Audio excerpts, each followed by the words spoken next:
নমস্কার বন্ধুরা, বিধায়কনাথ বাপ্পা চ্যানেলে আপনাদের সবাইকে স্বাগত জানাই। আমি আপনাদের সাথে বিধায়কনাথ। প্রতি বছর সারা বিশ্বের প্রতিটি দেশে আড়ম্বরে শিশু দিবস পালন করা হয়। আমাদের ভারতবর্ষও পিছিয়ে থাকে না। কিন্তু এই শিশু দিবস কি আর কেনই বা পালন করা হয়?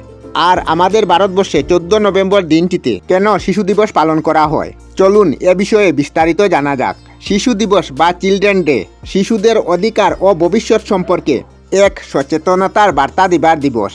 স্কুলগুলিতে এদিন পড়াশোনার পরিবর্তে নানা প্রকার অনুষ্ঠান আয়োজিত করা হয়। কোথাও আবার শিশুদের পিকনিকে নেওয়া হয়। কচিকাচারদের হাতে এই দিনে তুলে দেওয়া হয় নানা উপহার। সবাই মিলে শিশু দিবস পুরোপুরি শিশুদের দিন। দেশের ভবিষ্যৎ গঠনে শিশুদের ভবিষ্যৎকে মনে রেখেই এই দিনটি পালন করা হয়। এছাড়াও এই দিনে শিশুদের অধিকার সম্পর্কে সব মানুষকে সচেতন করা হয়, শিশুরা যাতে ঠিক শিক্ষা পায়, দেশের সংস্কৃতি সম্পর্কে তাদের সঠিক ধারণা জন্মায়, সেই ব্যাপারেও প্রচার করা হয়। এই ব্যাপারের পাশাপাশি শিশুর সঠিক পুষ্টির প্রয়োজনের কথা ও তুলে ধরা হয়, কেননা শিশুরা দেশের ভবিষ্যৎ। এবার চলুন জেনে নেওয়া যাক ভারতে কেন নভেম্বর মাসে 14 তারিখই শিশু দিবস পালন করা হয়। 1945 সালে রাষ্ট্রসংঘ 20 নভেম্বর দিনটিকে শিশু দিবস বা চিলড্রেন ডে হিসাবে পালন করার জন্য গৃহীত করে।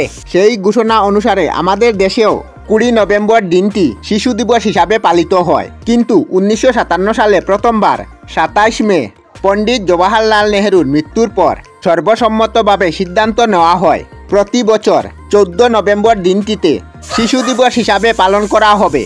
তারপর থেকেই প্রতি বছর আমাদের দেশে 14 নভেম্বর দিনটি শিশু দিবস বা চিলড্রেন ডে হিসাবে পালন করা হয়। তবে শিশু দিবস পালনের উদ্দেশ্য একটাই, দেশের শিশুদের অধিকার ও তাদের ভবিষ্যৎ সম্পর্কে ফির একবার সচেতনতার বার্তা দেওয়া। আমরা আমাদের চ্যানেলে সব ধরনের ভিডিও আপলোড করি, যেমন ব্লগ, নিউজ, কুকিং ভিডিও, ধার্মিক আলোচনা ইত্যাদি। যদি আপনারা এই ধরনের ভিডিও দেখতে পছন্দ করেন তাহলে এই চ্যানেলটি নিশ্চয়ই সাবস্ক্রাইব করবেন। আমি আপনাদের সাথে বিধায়কনাথ আজকের মতো বিদায় নিলাম। আর ভিডিওটি ভালো লাগে লাইক, শেয়ার ও কমেন্ট করবেন। ভিডিওটি সম্পূর্ণ দেখার জন্য অশেষ ধন্যবাদ।